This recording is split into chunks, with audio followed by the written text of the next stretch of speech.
Well, I decided to set this book in West Virginia, and it's a place that, as a performer, I've traveled through a ton of times with my band and written songs, and it always felt like it was a mythical area in America.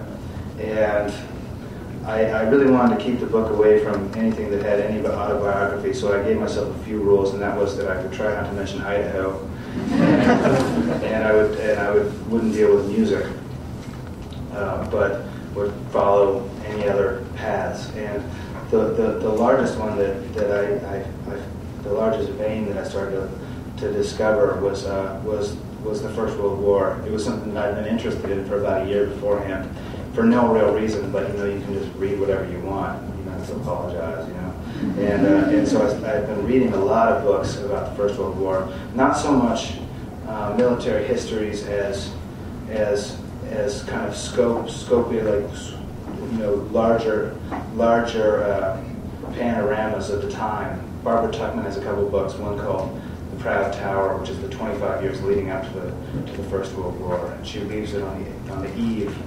of the conflict. And her next book, The Guns of August, which follows the First World War through.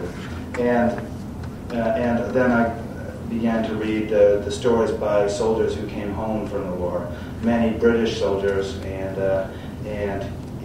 lots of American ones and Canadian ones as well. Before that time, it always seemed like that histories are written about generals and kings and that oftentimes the working class and the middle class, they had no say. They left nothing behind. They didn't pose for pictures, and they didn't pose for portraits. And here suddenly were people that could all read and write and could say exactly what had happened to them. And they weren't looking at the big picture either. They were looking at the tiny things, things that had happened to them, things that had happened to their friends.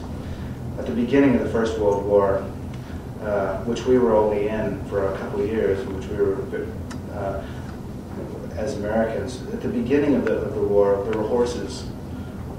There was horses. At the end, there was airplanes, and there was poison gas, and there were machine guns, and there were whole new countries. In Iraq today, the boundaries of Iraq were set down at the end of the First World War. The Second World War came out of the First World War. Our century was started. It was the first of a huge series of waterfalls, and I was so shocked reading about it. And as I read, I wanted to write. And talk about it.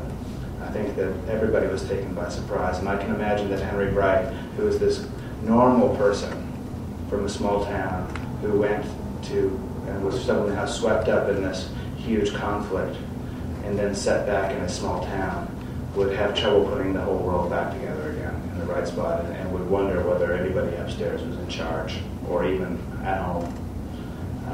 And so I'd like to read this last section here. I just want to say just thank you for coming and listening to me talk. It's just awesome.